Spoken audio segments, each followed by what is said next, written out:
ತುಂಬಾ ಫೇಮಸ್ ಆಗ್ಬಿಟ್ಟಿದೆ ಸಾಂಗ್, ಎಲ್ಲರೂ ಸಹ ರೀಲ್ಸ್ ಮಾಡಿದ್ದಾರೆ ಅದಕ್ಕೆ, ನೋಡ್ತಾ ಇರ್ತೀವಿ. ಸೊ ಟೈಟಲ್ ಟ್ರ್ಯಾಕ್ ಬಗ್ಗೆ ಹೇಳೋದಾದ್ರೆ ಚಂದನ್ ಶೆಟ್ಟಿ ಅವ್ರು ಮಾಡಿರೋವಂಥದ್ದು ಐಡಿಯಾ ಮತ್ತು ಇದನ್ನ ತರುಣ್ ಸುಧೀರ್ ಇದು ಮಾಡಿದ್ದು. ಇವರು ಆ್ಯಕ್ಚುಲಿ ನನಗೆ ಬೇಡ ಅಂತಿತ್ತು ಸರ್.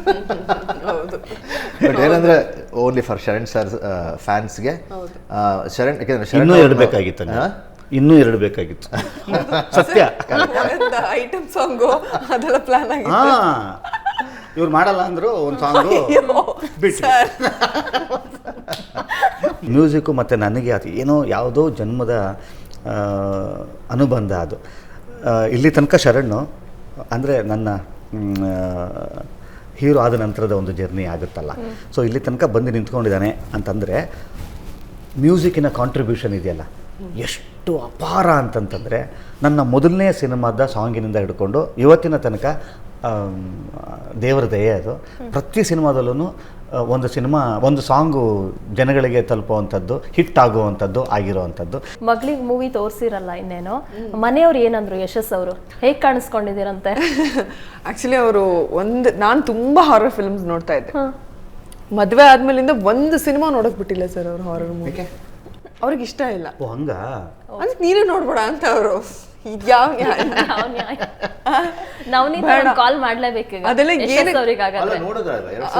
ಅವ್ರು 2 ಸಲ ನೋಡಿದ್ರಿ ಈಗ. ಅದೆಲ್ಲ ನೋಡ್ಬಾರ್ದು, ಆ ಥರದ್ದೆಲ್ಲ ಏನಕ್ಕೆ ನೋಡ್ಬೇಕು? ಈ ಥ್ರಿಲ್ ಅದ್ರಲ್ಲಿ ಯಾಕೆ ಅಂತದ್ರಲ್ಲಿ ಥ್ರಿಲ್ಲು ಆ ಥರ ಇದ್ದವರು ಅವ್ರನ್ನ first day first show cinema ಕರ್ಕೊಂಡು ಹೋದಾಗ ತುಂಬಾ ಅಂದ್ರೆ ತುಂಬಾ ಖುಷಿ ಪಟ್ರು. ಆಮೇಲೆ ಅವ್ರು ಆ್ಯಕ್ಚುಲಿ ನಿಮಗೆ ಹೇಳಿಲ್ಲ ಸರ್, ನನಗೆ ಹೇಳಿದ್ರು. ಬಟ್ ಡೈರೆಕ್ಟ್ರಿಗೆ ನೀನು ಎಷ್ಟು ಥ್ಯಾಂಕ್ಸ್ ಹೇಳಿದ್ರು ಸಾಲದು, ಎಷ್ಟು ಒಳ್ಳೆ ಪಾತ್ರ ಕೊಟ್ಟಿದ್ದಾರೆ ನಿನಗೆ ಅಂತ. ಇದುವರೆಗೂ ಇಂಡಿಯಾದ ಸಿನಿಮಾ ಮೂವಿ ವಿವರ್ಸ್ ಏನಿರ್ತಾರೆ ಅವ್ರು ನೋಡಿದಿರ ಅಂತ ಒಂದು ಲೊಕೇಶನಲ್ಲಿ ನಾವು ಶೂಟ್ ಮಾಡಬೇಕು ಅನ್ನೋದೊಂದು ನನ್ನ ಟಾರ್ಗೆಟ್. ನಾನು ಯಾವುದೇ ಸಿನಿಮಾ ನಮ್ಮ ಮುಂದೆ ಸ್ಕ್ರಿಪ್ಟ್ ಮಾಡಿದ್ರು ಕೂಡ ನನ್ನ ಇದು ಹಾಗೆ ಪ್ರಿಪ್ರೇಷನ್ ಹಾಗೆ ಇರುತ್ತೆ. ಸೊ ಆ್ಯಕ್ಚುಲಿ ಪ್ರತಿಯೊಂದನ್ನು ತುಂಬ ಲೊಕೇಶನ್ ಹುಡ್ಕೋಕ್ಕೆ ಅದೆಷ್ಟು ತಿಂಗಳು ತೊಗೊಂಡಿದ್ದೋ ಗೊತ್ತಿಲ್ಲ. ಸೊ ಹಾಗಾಗಿ ಒಂದು ಮೇನ್ ಕ್ಯಾಬ್ ಬರೋದು ಮನೆ, ಚರ್ಚ್, ದೆನ್ ಇಂಟೀರಿಯರ್ಸ್. ಸೊ ಹೀಗೆ ಈ ಥರ ಡಿಸೈನ್ ಮಾಡ್ತಾಗಲ ನಮಗೆ ಹುಡುಕಿ ನಮಗೆ ಇಂಡಿಯಾದಲ್ಲಿ ಸಿಗಲೇ ಇಲ್ಲ ಮನೆ. ನಾವು ಮನೆ ಮಾಡಿದ್ದು ಶ್ರೀಲಂಕಾದಲ್ಲಿ.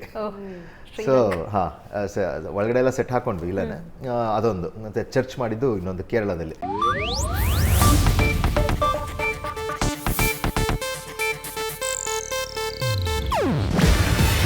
ಇದು ಏಷ್ಯಾನೆಟ್ ನ್ಯೂಸ್ ನೆಟ್ವರ್ಕ್ ಪ್ರಸ್ತುತಿ.